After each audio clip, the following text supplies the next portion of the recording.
Welcome to Wired for Wonder, the podcast where we dive deep into the minds of forward-thinking leaders, trailblazers, and innovators to reshape the future of work. We're going to explore stories, struggles, and triumphs that define their journeys while tackling the big questions about where tech, humanity, and ambition intersect. I'm Chad Sanderson. And I'm Lori Kirkland. And we have with us today Mónica Duque from Influur as the head of people over there. Welcome, Mónica. Thank you so much for being here today. Thank you, Chad, for inviting me, and thank you, Lori, for inviting me to the podcast. Excellent. So for the audience, would love to just kind of level set and understand kind of your current role, how you got where you are, and really what is that passion that drives you to do what you do today? Yes, of course. So I'm currently the head of people at Influur. This is a tech company which connects influencers with brands. We just raised our Series A and we're very excited on all the challenges that this is bringing to the team. And before that, I used to work in a unicorn back in LATAM. It's a huge unicorn called Rappi, and that's where my tech career started.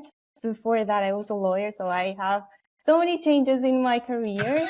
And yeah, I'm very excited because I think that I think overall the thing that motivates me the most is change, and how can you embrace that and at the end fulfill your life with balance in terms of your job, you're connected to your job, and at the end, how do you feel with that, right? So are you feeling that you are successful or not? And to be honest, myself, I love what I do. So overall, I think that is the goal, right? Loving what you do.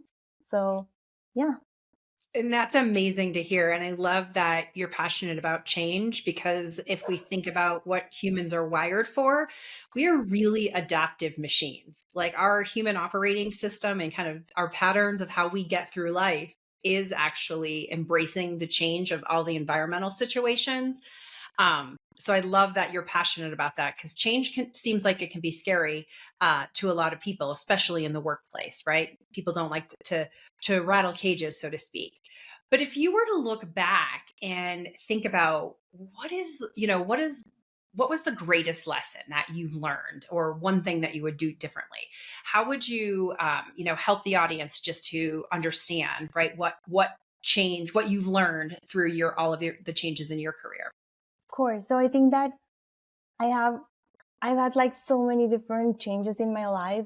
I think the first one was when I changed my career. I used to be a lawyer, and for 5 years I worked in this boutique law firm. It was really focused on labor and employment, the labor and employment side, which I loved. I really loved what I did. But at that point, I was there for a long time, and I struggled to just change my role, to do the thing. Actually, I was running in an autopilot without purpose at all. I just went to the place to work, and it was okay, but I wasn't happy. I wasn't excited when I joined a social conversation.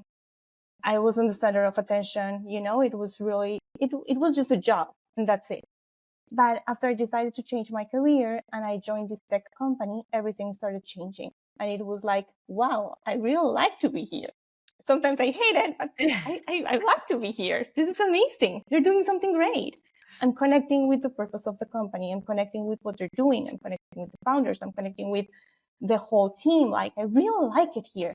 There's maybe if I was speaking with my 20-year-old me, I would say, hey, jump, embrace change. Because if I would have jumped earlier, then my career would have advanced in a different way. But I was afraid. I was afraid to realize that my job wasn't fulfilling me. I was afraid to accept it. I was afraid because I studied a career which was a very, I don't know, socially super well accepted when you say I'm a lawyer. And that's, for my parents, that was important. But then for me, I'm way more happy doing what I'm doing right now. And I'm not a lawyer, and I don't have that fancy title anymore. So, yeah. Well, and what did you learn about yourself, or how did you get to that place to really look at and say, wait, I'm not happy. And I have to start looking at change. Like, what was it that kind of was going on inside of you that finally prompted you to be like, hey, I'm going to actually go out and make some change? Yeah. So I don't know. I mean, I think, Lori, you're from Denver. You're from Denver, no? So you learn to ski, I don't know, when you're like 2 years old, 1 year old, all your life, right? No, I'm from Latin America. So I live in Colombia. There's no snow in Colombia. I learned to ski when I was an adult. And when you go and learn to ski in your first lesson, the instructor says like, hey, you need to lean forward. You're like, no, I'm going down the hill. I need to lean backwards, you know? And I think that's something that happened to me. So I was leaning backward, and of course it wasn't working. But when I started to lean forward, everything started to change. So for me, it's about don't be scared, like let things go. And if they're going to, like, you will find a way. There's always a way. And nothing is set in stone. Like, that's my mantra of life. Like, nothing is set in stone. Like, everything is going to change. So working right now in this organization, in startups, with change is always there. It's like, nothing is set in stone. Don't worry. We'll figure it out. We'll find a way. And then that gives you the possibility of having like a look through the whole scope. Because if not, you're only looking like, oh, I'm only seeing this specific part that I want to see, but I'm not looking at the whole picture. And when you take decisions, you make decisions, you want to have all the cards on the table. Otherwise, are you actually making the right decision? I don't know. I don't think so, right? So, yeah. And so when you talk about this, I hear you talking about, like, if we translate it to our language, it would be the purpose. Like, what is it that drives you? What are you really getting out of what you're doing? Is it meeting your own personal needs? And you are the kind of agent of your own change in that story of going from being a lawyer to working for the unicorn, the tech unicorn, and now at Influur. When you look at organizations that have experienced change or are struggling with change, how do you help the rest of your team or others in the organization as head of people really kind of lean into or lean forward into that change when they're all having their own, personal reactions to it? How do you approach that? Yeah. So the first thing that I always say is like, you need to connect to the why. Why is this happening? And that's very important, because if you don't understand why things are changing, why things are happening, then you're going to struggle and you're going to resist it. Like in the ski example, like if I don't understand why I'm leaning forward, then it's not going to work, right? I'm always going to lean backwards. So the thing is that you need to make sure that you understand why. And that is also important for the leaders. Communication is very important. And in terms of change, like you need to communicate all the time and be transparent with your team. And then with that transparency and that communication with the team, you can come and speak with them and try to figure out solutions and try to make things work. But communication is, I would say, change is very important, and communication goes very, very along with change. Like they are side to side, like they're sisters. If you have to have both, otherwise people are going to resist it because they're afraid, of course.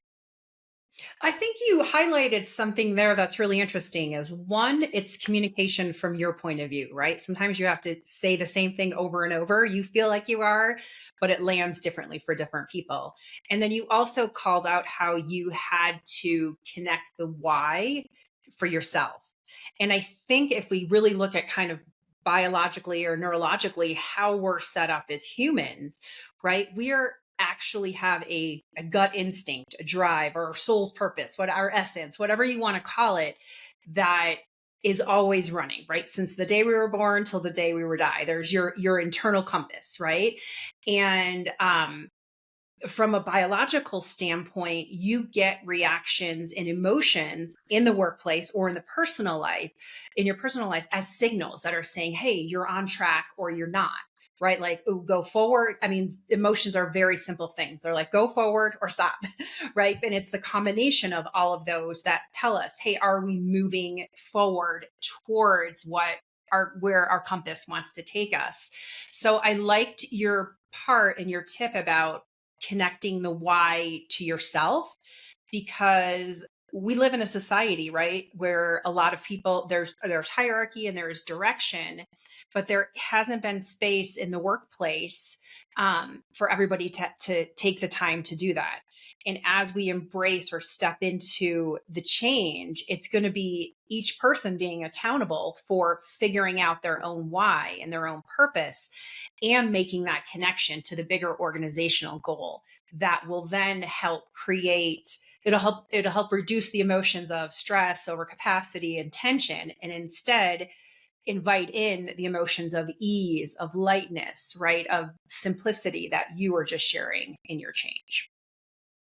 Yeah, and I couldn't agree more, Lori. And at the end, you need to connect with your why. And it's something so personal, right? So for me, if you ask me, what is your why? Why are you here? So it's like, I love to help people. So it's really hard for me to say no to someone when I know I can maybe help in any way. So many different ways that you can help and support others. And I think that is really hard for you to understand, but once you get it, like, you can really, really make a lot out of it. And one of them, of course, is going to be on your professional track, and it's going to help you develop more and quickly. But then also in your personal life, like, it's very important for you to understand why. And I think that at the end, my success, which success is defined by people in so many different ways, right? But my success is, are you happy with what you're doing? Do you think that you're adding value somehow to the company, to the people in the company, to your friends, to your husband, whatever, in any space that you are? So yeah, connecting with your why, very, very important. And so as head of people, you're going to have to help, especially in a startup that's growing. And you've experienced this, when you were in Rappi at the Unicorn.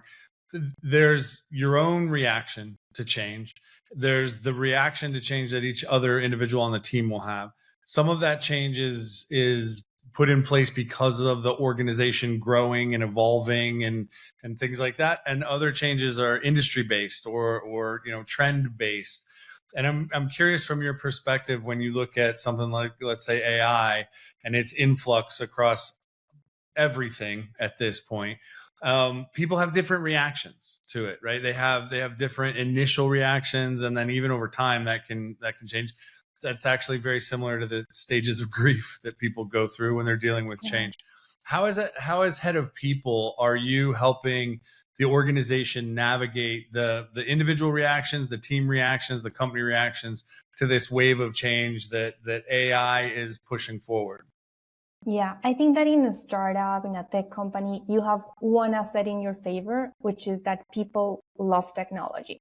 So they actually kind of know how it works, or at least they're interested in that space, right? So you can leverage that. And actually it's pretty cool, because at the end, if people are interested in something, you can use that as a tool and power, like something that is going to power and boost your team to actually build on top of that. Like, to me, AI is a tool, an amazing tool. We don't know yet the extent of that tool. I think nobody knows the extent of that tool. I think it's going to be very powerful. But for me, at this specific point, is learn how to use it, learn how to learn from it, make mistakes, fail using it, because that's something that you're going to need in the future, and it's going to be expected for you to know how to use it in the future. So that's how I see it. And in helping navigate it, it's just a part of us in our daily basis. Like, I have interviewed people using AI to answer the questions, which for me, the first time was really weird.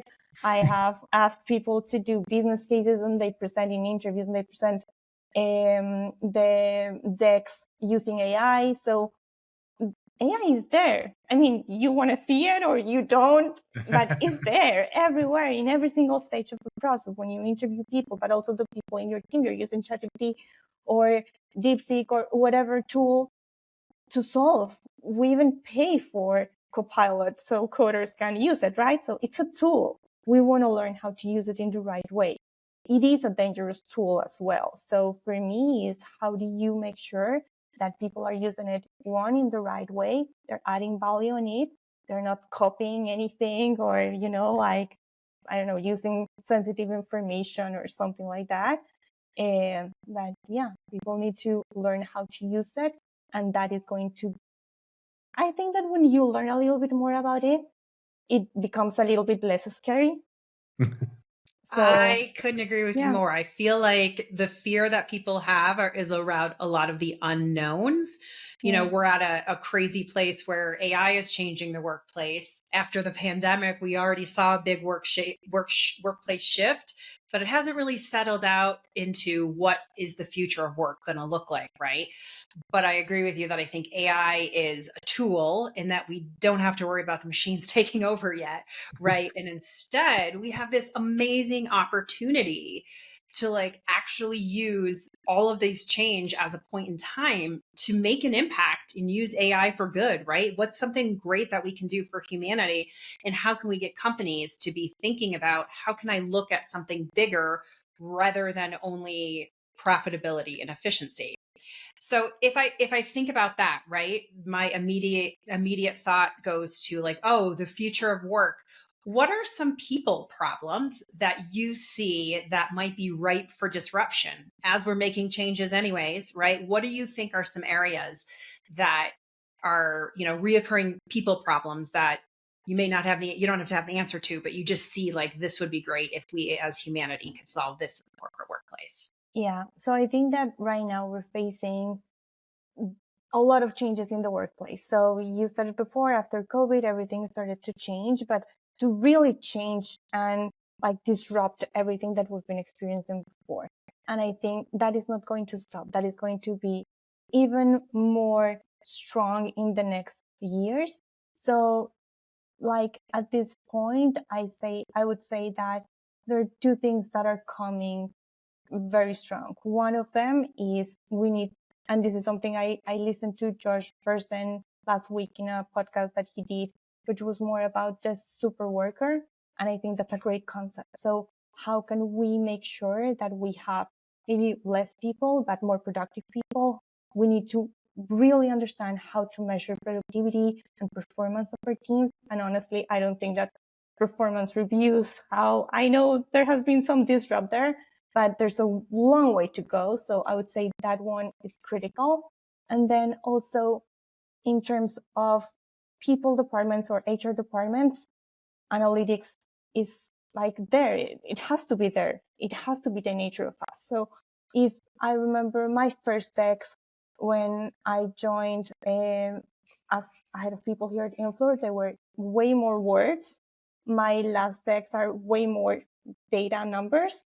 And I think that needs to continue to evolve. We need to go to just numbers. Like data is very important and key. So we need to leverage that. So I would say these two things, measuring performance, driving numbers, and understanding how analytics work, are going to be fundamental in terms of some people issues that we may have. Then if we go to the whole company, that's going to be a little bit more critical, right? So it's not only these 2 points, a lot of more things are going to be impacted. But for now, I would say these 2 are very important.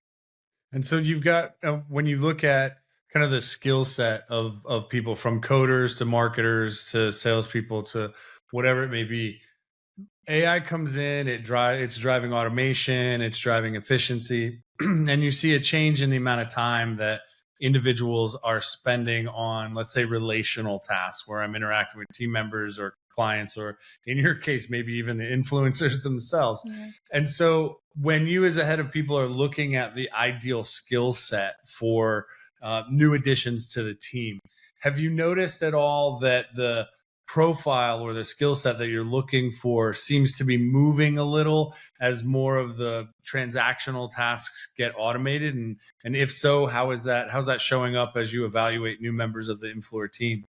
Yes, of course. And I think that is a process that has been evolving. I don't think this is new. I think that this has been going, maybe since COVID. So course skills that are more cross-functional or transversal are the ones that you're always looking for. Like you need people who can have more analytical skills. That analytical skills doesn't mean only that they can, know how to use SQL. Maybe that's something that we're not going to need in the future. But I do need people that learn how to understand the information, that know what analysis they need to drive from that information, and how with the data we can add value. Because at the end, yes, AI is there. And AI, if you ask now ChatGPT, hey, can you solve this for me? It's going to give you an answer. However, is that the correct answer? I don't know. I'm not trusting ChatGPT for that. So I want someone that can actually think, right? Think about having the information, having the data, and proposing ideas, thinking out of the box. What can I do different? Everyone is using ChatGPT. So how can you actually leverage that, the tools that you have available, and then how, with that information, you can support the company to make the right decision, being more productive. So that's what I was talking about, the superhuman, at the super worker, sorry. At the end, that's what we need. We need people with specific skills. And honestly, in companies, and at least in startups right now, I think that connecting those skills with your values is very important, because that is going to set you different, like from another company. So you choose your values, you know what you're looking for, and then you bring new people to your team, or you drive your team towards those specific skills that connect with what you want to do, with your why, with your purpose, with your vision. And then you will, I don't know if you will succeed, but hopefully you will succeed. You'll be happier while you try. You'll be happier, yeah. And I was going to say, just to set context for us, like, what do you think of the people, what percentage do you think of the people you interview, what percentage do you think actually has that particular skill of beyond just doing the tasks, but the actual critical thinking needed to take in all of the parts and make a conclusion from it with all of the different data points. So beyond analytical, but really critical thinking. Honestly, I think that a very small percentage. I wish I could say a larger percentage, but it's really rare to find someone that has all the package, right? So for me, that's where we struggle a lot. And honestly, in terms of technical skills, you're always going to find someone that fits. Technical skills you can learn super fast. Then with these specific skills that are a little bit, I would say, a little bit more of the super worker skills, it's harder. So that's if someone comes to me and said, hey, what should I work in developing in the next years? Those type of skills. Develop skills that are transferable. Job descriptions are always going to be there, but don't build your career based on a job description. Please don't do it, because if you do so and that job is, I don't know, if AI comes and takes your job, what are you going to do? And since we're in a period of change, nobody knows what job's going to look like in the next 5 years. But if I'm hearing you right, and I think Chad and I agree with this, it really is about becoming a deeper human, like getting more of your human cognitive skills practiced rather than just being task oriented, right? Like there's a huge opportunity, as you were saying, if the percentage is so small for people who actually have those skills, for everyone who's out there, all of us have this opportunity to say, look, I'm going to stand out by not only looking at tactics, by not only looking at bullet points on a resume, but I actually am going to stand out because I'm very clear on what my purpose is. I'm not afraid of change. And I'm okay with using whatever my personal human superpowers are and bringing those to light so that I can become a better critical thinker and use my gifts for the right company. And then it's a matter of finding your way into an environment that actually supports what your overall purpose is. Yeah, couldn't agree more. And so I heard you talk about, analytical thinking. They need to be able to, okay, I get an answer from ChatGPT, but you hit it on the head. We can't trust that. We've got to apply a little bit of analytical thinking. Then there's the critical thinking to plug it back into the business, and then even creativity. And so these are all skills that are much more human in domain than the tech is. And so when you think about all of that and the fact that, the context of being in a startup that's growing, and anybody who's ever been in a startup knows that today is not the day you're going to have tomorrow or the day after, or even what you're doing. When you think about like the next 2 years for you and being successful inside of Influur, what's the biggest challenge and the biggest target you're trying to hit over the next, say, year or two in order to contribute to the success of the organization?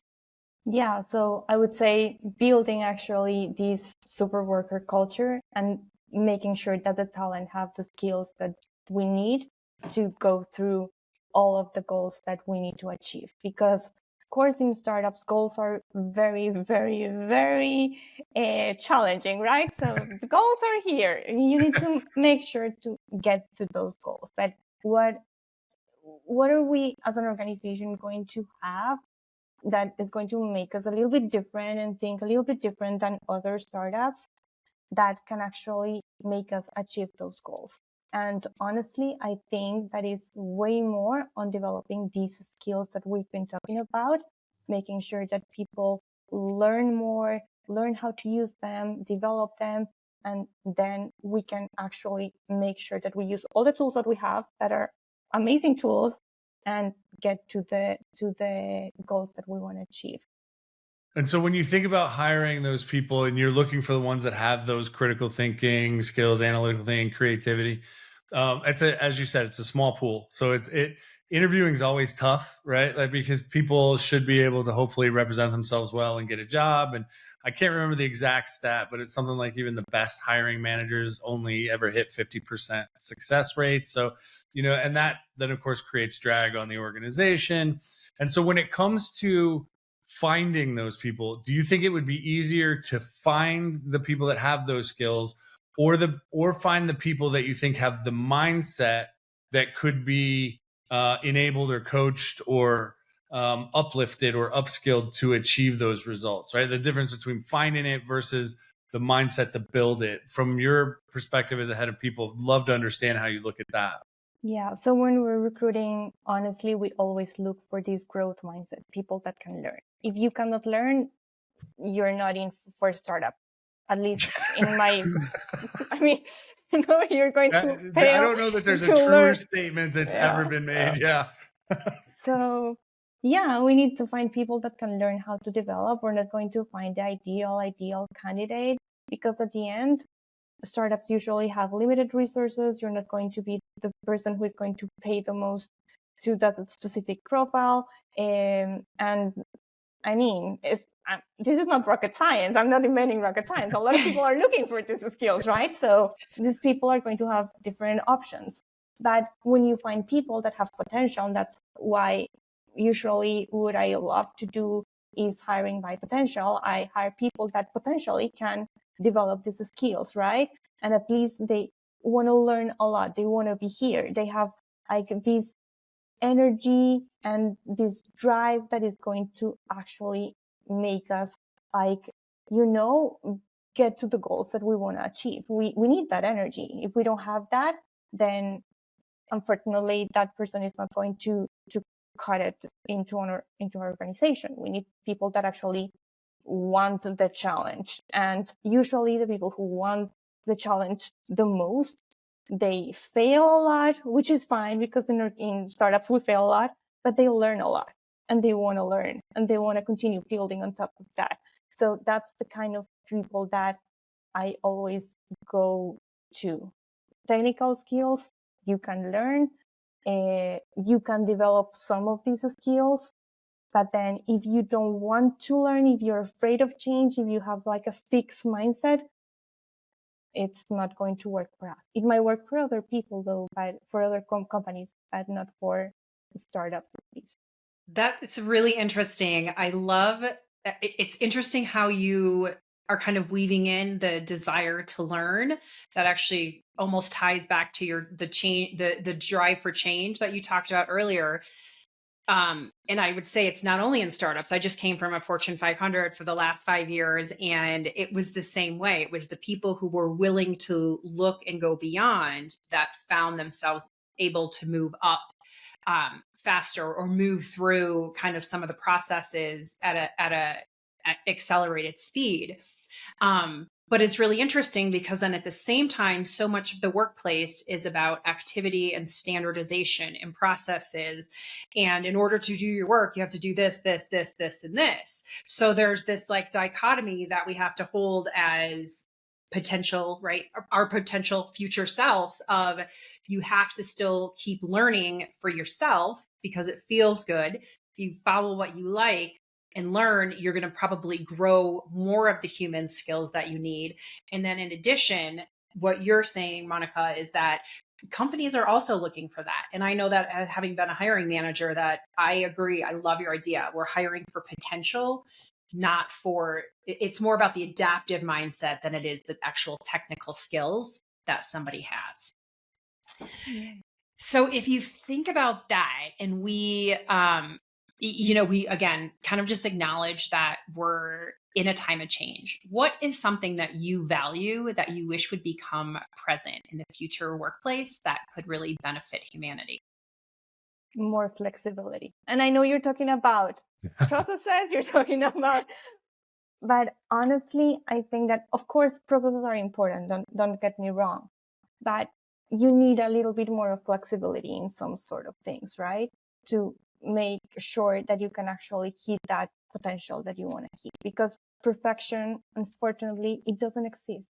And I know that some companies think, and it's kind of weird because some companies think like, hey, we have more policies, more processes, more things are going to go perfectly. I don't know. I don't think so, to be honest. There's a lot of flaws.